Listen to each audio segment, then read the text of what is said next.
Start. Hello नमस्कार मेरे दोस्तों, आप सभी का चाणक्य नीति क्लासेस में दिल से स्वागत है।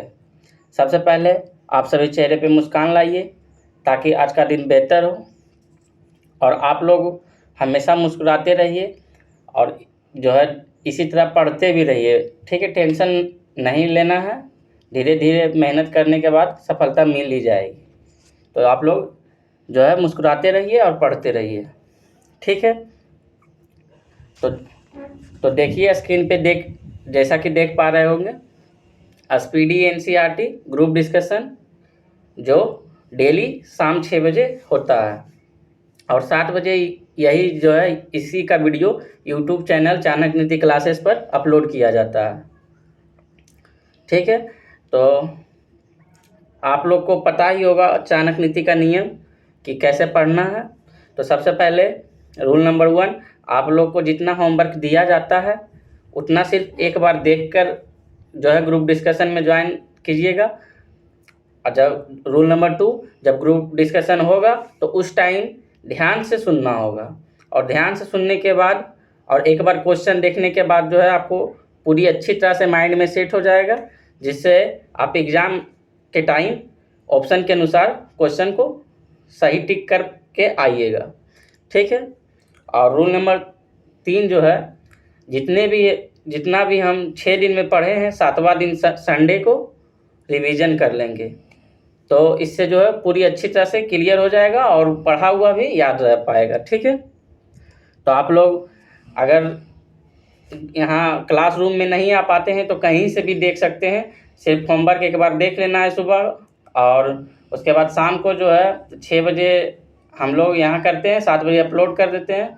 तो कहीं भी रहिएगा तो एक बार देख लीजिएगा, रात को सोते टाइम भी देख लीजिएगा और एक बार पढ़ लीजिएगा तो अच्छी तरह से याद हो जाएगा।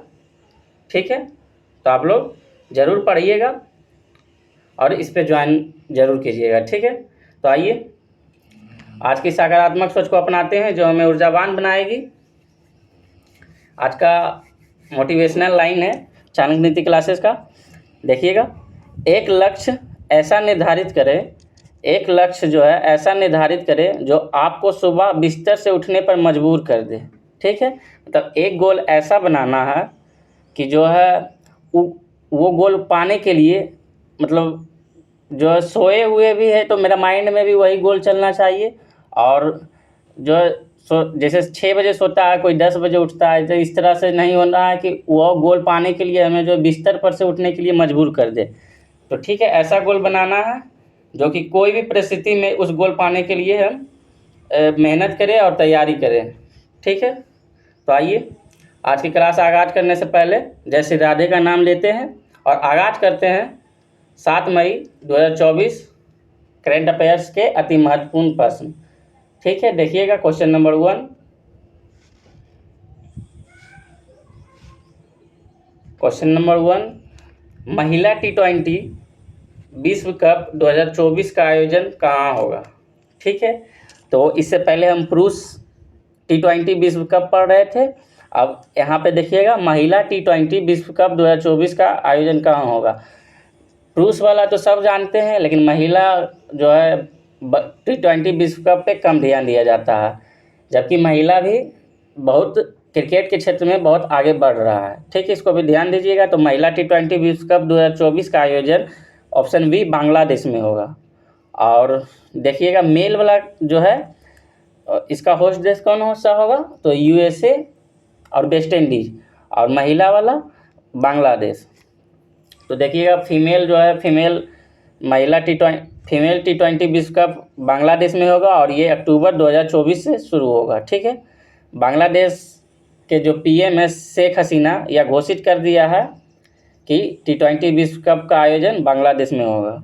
और ये फर्स्ट बार जो है महिला T20 विश्व कप फर्स्ट बार कब हुआ था, तो 2009 में, और लास्ट जो है ऑस्ट्रेलिया इसका विजेता रहा था जो अंतिम बार हुआ था। और अभी वर्तमान समय में जो महिला T20 विश्व कप 2024 का आयोजन होगा उसमें जो है भारत के तरफ से कैप्टन हरमनप्रीत कौर रहेंगे। ठीक है, हरमनप्रीत कौर। ठीक है, तो देखिएगा मेल वाला जो है कब से शुरुआत होगा, तो जून 2024, और फीमेल वाला अक्टूबर 2024। और मेल का होस्ट देश कौन सा है, तो वेस्ट इंडीज़ और यूएसए। और फीमेल का होस्ट देश कौन सा है? तो बांग्लादेश। और मेल में जो है कुल 20 टीम भाग लेंगे और भारत के कप्तान रोहित शर्मा होंगे और वाइस कैप्टन हार्दिक पांड्या। और जो है मेल में रेफरी जो है अभी मैच में नियुक्त किया गया है, T20 विश्व कप का जो रेफरी नियुक्त किया गया है जवागल श्रीनाथ को। ठीक है। और मेल का जो है brand ambassador Yuvraj Singh, Chris Gayle, Usain Bolt, ये तीनों को जो है T20 विश्व कप का ब्रांड एम्बेसडर नियुक्त किया गया है। और ये फर्स्ट 2007 में हुआ था और महिला वाला 2009 में। फर्स्ट बार जो यह मैच 2007 में हुआ था और महिला वाला 2009 में, जो कि भारत जीता था। मेल में 2007 में भारत जीता था पाकिस्तान को हराकर, इसको ध्यान रखिएगा। तो आइए बांग्लादेश के बारे में जान लेते हैं। बांग्लादेश इसका होस्ट देश है। तो बांग्लादेश की राजधानी आप लोग बताइएगा कमेंट में कहाँ है, और वहाँ की मुद्रा टका है। आप लोग ध्यान रखिएगा, बांग्लादेश की राजधानी कमेंट में आप लोग बताइएगा। सभी लोग जानते हैं, नहीं होगा तो हम कल बताएंगे। और मुद्रा देश अभी जो है बांग्लादेश की मुद्रा टका है। ठीक है। और बांग्लादेश और भारत के बीच जो लाइन होती है, जीरो लाइन लगती है, जो कि बांग्लादेश और त्रिपुरा से लगती है। ठीक है, जीरो लाइन। और ये जो है बांग्लादेश को भारत ने 1971 में आज़ाद कराया था। आप लोग हिस्ट्री जब पढ़े होंगे तो उस टाइम ध्यान होगा आपको कि 1971 में भारत ने बांग्लादेश को आज़ाद कराया था। इससे पहले यह जो था पूर्वी पाकिस्तान था। ठीक है, बांग्लादेश से पहले वो पूर्वी पाकिस्तान था, लेकिन 1971 में भारत ने पूर्वी पाकिस्तान को आज़ाद कराकर बांग्लादेश एक नया देश बना। ठीक है, बताइए खेल से संबंधित कुछ प्रश्न को देख लेते हैं, क्योंकि खेल की चर्चा हुई है। तो फीफा वर्ल्ड कप 2022 में किस देश में आयोजित हुआ था? तो कतर, दोहा। और ये 2004 हर 4 साल में फीफा वर्ल्ड कप होता है। तो 2026 में इसका होस्ट देश कौन सा है? तो यूएसए, कनाडा और मेक्सिको है। फीफा कप जो है 2026 में इसका होस्ट देश कौन सा है? तो यूएसए, कनाडा और मेक्सिको है। ओलंपिक, अच्छा एक ये थोड़ा सा देख लेंगे फीफा वर्ल्ड कप के बारे में, थोड़ा सा डाउट हो रहा है। तो ओलंपिक जो है ये 33वें क्रम का 2024 में कहाँ आयोजित होगा? तो पेरिस। ठीक है, फीफा वर्ल्ड कप 2026 में जो है यूएसए, कनाडा, मेक्सिको उसका होस्ट देश है। और ओलंपिक जो है 33वें क्रम का 2024 में होगा, इसका होस्ट देश कौन सा है? पेरिस। और 2028 में 34वें क्रम का होस्ट कौन होगा? तो लॉस एंजल्स, अमेरिका। बताइएगा नेशनल गेम जो 38वें क्रम का है वो कहाँ होगा? तो यूके में। और कॉमनवेल्थ गेम 23वें क्रम का कहाँ होगा? तो ऑस्ट्रेलिया। इससे पहले बर्मिंघम में हुआ था। और एशियन गेम जो है कहाँ पर होगा? तो आईची नामक स्थान जापान में होगा। इससे पहले होंगजाऊ चीन में हुआ था। ठीक है, इसको ध्यान रखना है। क्वेश्चन नंबर 2 देखना है। हाल ही में पैराफिन ईंधन से संचालित रॉकेट SR-75 का पहली बार सफल प्रक्षेपण किसने किया? तो हाई इम्पल्स कंपनी ने। ये जो है पैराफिन ईंधन से संचालित रॉकेट है, और यह SR-75 का पहली बार सफल प्रक्षेपण किसने किया? तो हाई इम्पल्स कंपनी। ठीक है, और SR-75 जो रॉकेट है इसका निर्माण करने वाली हाई इम्पल्स कंपनी है। इसका फ्यूल जो है SR-75, इसमें फ्यूल यूज होगा जो पैराफिन ईंधन किसे कहते हैं? तो मिट्टी का तेल। ठीक है, मिट्टी का तेल जो है इसमें यूज होगा, और यह ऐसा फर्स्ट रॉकेट होगा। ठीक है, और ये जो है आई इम्पल्स कंपनी जर्मनी की कंपनी है। और ये जो ऐसा किस लिए किया गया, मिट्टी का तेल क्यों यूज किया गया? तो इससे एनवायरनमेंट पर जो है काफ़ी कम नुकसान होगा। ठीक है, इसको ध्यान रखिएगा। और इसका प्रक्षेपण जो अभी किया गया है कुनीबा, ऑस्ट्रेलिया से किया गया है। इस रॉकेट का प्रक्षेपण कहाँ से किया गया है? कुनीबा स्थान, ऑस्ट्रेलिया से किया गया है। ठीक है, तीसरा क्वेश्चन देखिएगा। हाल ही में कांस 2024 में मानद पाल्म दी और से किसे सम्मानित करने की घोषणा की गई है? तो कांस कहाँ है? पेरिस, फ्रांस में। तो कांस 2024 में मानद पाल्म दी और से किसे सम्मानित करने की घोषणा की गई है? तो मेरिल स्ट्रीप। मेरिल स्ट्रीप को जो है मानद पाल्म दी और से सम्मानित करने की घोषणा की गई है। मेरिल स्ट्रीप जो है हॉलीवुड की एक्ट्रेस है, बहुत फेमस एक्ट्रेस है। इसे 3 बार ऑस्कर अवार्ड भी मिल चुका है। और ये कांस फिल्म जो है कांस फिल्म फेस्टिवल 2024 ये 77वें क्रम का है, 77 क्रम का है। और ये मई 2024 में होगा। ठीक है, मई 2024 में होगा, इसको ध्यान रखिएगा। और कांस जो है फ्रांस में स्थित है। चौथा क्वेश्चन देखिएगा, हाल ही में किसने विमान वाहक पोत फुजियान का समुद्री परीक्षण प्रारंभ किया है? तो नाम से देख पा रहे होंगे फुजियान किस देश का नाम हो सकता है? तो चीन। ऑप्शन डी चीन से होगा। ये जो है हाल ही में विमान वाहक पोत फुजियान समुद्री का परीक्षण प्रारंभ किया है। ठीक है, और यह चीन का जो है तीसरा विमान वाहक पोत है। इससे पहले 2 और कर चुका था। और चीन जो है ऐसा क्यों कर रहा है? तो यूएसए को काउंटर करने के लिए और अपनी नेवी सेना को मजबूत बनाने के लिए। ठीक है, भारत के पास जो है 2 विमान वाहक पोत है, आईएनएस विक्रमादित्य जो कि रूस के द्वारा लिया गया था, और स्वदेशी विमान वाहक पोत हाल ही में लॉन्च किया था आईएनएस विक्रांत जो कि स्वदेशी है, और यह कोच्चि केरल से लॉन्च किया था। और यह 2 सितंबर को जो है आईएनएस विक्रांत को लॉन्च किया था। ठीक है, तो आइए चीन के बारे में देख लेते हैं। चीन की राजधानी बीजिंग है। चीन की राजधानी कहाँ है? बीजिंग है। और बीजिंग जो है एससीओ का मुख्यालय भी है। ठीक है, और चीन की मुद्रा युआन है, इसको ध्यान रखिएगा। ठीक है, और एशिया की सबसे लंबी नदी यांगटीसी नदी है, इसको भी ध्यान रखिएगा। एशिया की सबसे लंबी नदी कौन सी है? तो यांगटीसी नदी है। अच्छा बताइए आप लोग, चीन का शोक किस नदी को कहा जाता है? तो चीन का शोक हुआंगो नदी को कहा जाता है। ठीक है, क्योंकि ये अपना मार्ग बदलते रहता है। 5वां क्वेश्चन देखिएगा,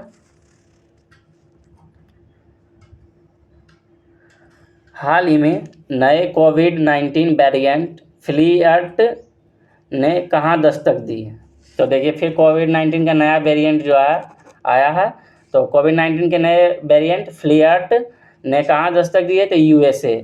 ऑप्शन सी यूएसए में जो है कोविड-19 के नया वेरिएंट फ्लियर्ट ने दस्तक दी है, इसको ध्यान रखिएगा। और कोविड-19 जो है अब इससे कोई दिक्कत नहीं है, ऐसे भी हम लोग कोविशील्ड ले लिए। दिक्कत तो अब क्या होगा नहीं होगा वो तो बात की बात है, लेकिन कुछ नहीं होगा, ऐसा आते रहेगा नया नया वेरिएंट। ये ओमिक्रॉन का ही वेरिएंट है, इससे पहले ओमिक्रॉन का वेरिएंट आया था, उसी का नया वेरिएंट जो है ओमिक्रॉन का नया वेरिएंट फ्लियर्ट है। ठीक है, और कोरोना वैक्सीन कौन कौन सा है? तो कोविशील्ड है। कोविशील्ड को बनाने वाला कौन सी कंपनी है? तो एस्ट्राजेनेका कंपनी है। और इसे भारत में जो है सीरम इंस्टीट्यूट ऑफ इंडिया द्वारा बेचा गया था। इसे भारत में सीरम इंस्टीट्यूट ऑफ इंडिया द्वारा बेचा गया था। और कोवैक्सीन कहाँ की कंपनी है? तो हैदराबाद की कंपनी है, भारत बायोटेक इसे बनाने वाला था। भारत बायोटेक जो कि हैदराबाद की कंपनी है। ठीक है, इसको ध्यान रखिएगा। और इससे कुछ नहीं होगा, अब नया वेरिएंट आ जाए या पुराना वेरिएंट आ जाए, अब हम लोग झेल चुके हैं कोविड को। 6ठा क्वेश्चन देखिएगा, हाल ही में बिजनेस मैनेजमेंट में हार्वर्ड विश्वविद्यालय का पाठ्यक्रम पेश करने वाला भारत का पहला विश्वविद्यालय कौन सा है? तो बिजनेस मैनेजमेंट में हार्वर्ड विश्वविद्यालय का पाठ्यक्रम पेश करने वाला भारत का पहला विश्वविद्यालय कौन सा होगा? तो ऑप्शन डी चंडीगढ़ विश्वविद्यालय। हार्वर्ड विश्वविद्यालय कहाँ की विश्वविद्यालय है? तो यूएसए की विश्वविद्यालय है। और बिजनेस मैनेजमेंट में हार्वर्ड विश्वविद्यालय का पाठ्यक्रम पेश करने वाला भारत का पहला विश्वविद्यालय कौन सा होगा? तो चंडीगढ़। ऑप्शन डी चंडीगढ़ होगा। ठीक है, 7वां क्वेश्चन देखिएगा, हाल ही में पुरुष और महिला दोनों वर्गों में थॉमस और उबेर कप 2024 का विजेता कौन है? तो देखिएगा, पुरुष और महिला दोनों वर्गों में थॉमस और उबेर कप 2024 का विजेता कौन है? तो पुरुष और महिला दोनों वर्ग में थॉमस और उबेर दोनों बैडमिंटन का कप है, इसका विजेता कौन है? तो चीन है। ऑप्शन सी चीन होगा। ये जो उबेर और थॉमस कप है ये बैडमिंटन खेल से संबंधित है, और ये जो है दोनों वर्गों में चीन ही जीता है, इंडोनेशिया को हराकर। पुरुष में भी चीन जीता है और महिला में भी चीन जीता है, जो कि इंडोनेशिया को हराकर। और थॉमस कप भी और उबेर कप भी सीधा सीधी याद रखिएगा, चीन जीता है इंडोनेशिया को हराकर। और थॉमस कप 2022 में भारत पहली बार जीता था। इसकी शुरुआत थॉमस कप की शुरुआत 1948-49 ईस्वी में हुआ। ठीक है, आइए कप से संबंधित कुछ प्रश्न को देख लेते हैं। संतोष कप किस खेल से संबंधित है? तो फुटबॉल से। डुरंड कप किस खेल से संबंधित है? वो भी जो है फुटबॉल से संबंधित है। सीके नायडू कप किस खेल से संबंधित है? तो क्रिकेट से संबंधित है। राइडर कप किस से खेल से संबंधित है? गोल्फ से। और अजलान शाह कप किस खेल से संबंधित है? हॉकी से। बताइए उबेर कप किस खेल से संबंधित है? तो बैडमिंटन से। थॉमस कप किस खेल से संबंधित है? तो बैडमिंटन से। तो जितने भी प्रमुख कप खेल से संबंधित थे हम बता दिए। 8वां क्वेश्चन देखिएगा। हाल ही में Oxford book store book cover पुरस्कार 2024 से किसे सम्मानित किया गया? तो Oxford book store book cover पुरस्कार 2024 से किसे सम्मानित किया गया? तो ऑप्शन सी भाभी मेहता। भाभी मेहता को Oxford book store book cover पुरस्कार 2024 से सम्मानित किया गया। 9वां क्वेश्चन देखिएगा। हाल ही में किस देश ने पहली बार मुफ्त योग कक्षाएं प्रारंभ की है? 9वां क्वेश्चन देखिएगा, ध्यान से देखिएगा। किस देश ने पहली बार मुफ्त योग कक्षाएं प्रारंभ की है? मतलब योग जो है अब पाकिस्तान, ऑप्शन ए होगा इसका आंसर। पाकिस्तान भी जो है अब योग करने लगा है। अब कुछ अच्छे लाइन पर आ रहा है। पाकिस्तान भी धीरे धीरे हम लोग का कॉपी करने लगा है। तो बताइएगा पहली बार मुफ्त योग कक्षाएं प्रारंभ किस देश ने की है? तो पाकिस्तान। पाकिस्तान के इस्लामाबाद में जो है पहली बार यह योग का फ्री क्लास दिया गया है। योग जो है ये लोग जो कर रहा है, योग किसका देन है? इसे पता रहना चाहिए, अपने पिताजी का देन। उसको पाकिस्तान को याद रखना चाहिए कि योग जो है हमारे पिताजी का देन है, भारत का। पूरे विश्व में जो है योग की देन भारत का ही देन है। ये जो है 21 जून को योग दिवस 21 जून 2015 को अंतर्राष्ट्रीय योग दिवस मनाया गया, जो कि भारत की देन है। और 21 जून को ये जो है हम लोग योग दिवस मनाते हैं। ठीक है, पूरा विश्व में योग दिवस 21 जून को मनाया जाता है, जो कि भारत की देन है। इसलिए पाकिस्तान को ये भी याद रखना चाहिए कि योग जो है वो हमारे पिताजी की ही देन है। 10वां क्वेश्चन देखिएगा। हाल ही में पेंशन विभाग ने सरकारी सेवानिवृत्त लोगों के लिए कौन सा एकीकृत पोर्टल लॉन्च किया है? तो पेंशन विभाग ने सरकारी सेवानिवृत्त लोगों के लिए कौन सा एकीकृत पोर्टल लॉन्च किया है? तो भविष्य पोर्टल। और जितने भी इम्पोर्टेंट पोर्टल है एक बार देख लीजिएगा। ठीक है, क्योंकि पोर्टल जो है अभी बहुत सारे नए नए पोर्टल जो है एग्जाम में पूछ सकता है। देखिएगा 10वां क्वेश्चन जो है, पेंशन विभाग ने सरकारी सेवानिवृत्त लोगों के लिए कौन सी एकीकृत पोर्टल लॉन्च किया है? तो भविष्य पोर्टल। और एक क्वेश्चन इसमें ऐड नहीं हुआ है, 11वां क्वेश्चन हम बोल ही देते हैं, ध्यान से सुन लीजिएगा, क्योंकि राजस्थान की दृष्टि से वो महत्वपूर्ण है। बताइएगा राजस्थान हाई कोर्ट ने बाल विवाह रोकने के लिए जो है किसे जिम्मेदार बनाया है? तो सरपंच को। वहाँ की सरपंच को जो है बोला गया है कि आप जो है बाल विवाह रोकना है, आपको बाल विवाह रोकना है, क्योंकि आप ही वहाँ की नज़र रख सकते हैं।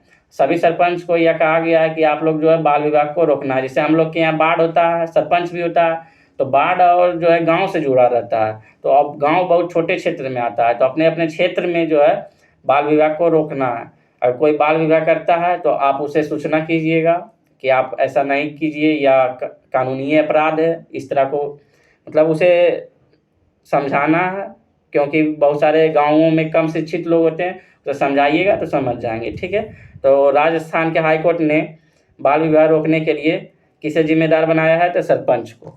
ठीक है, तो आज के लिए इतना ही। थैंक यू, जय हिंद।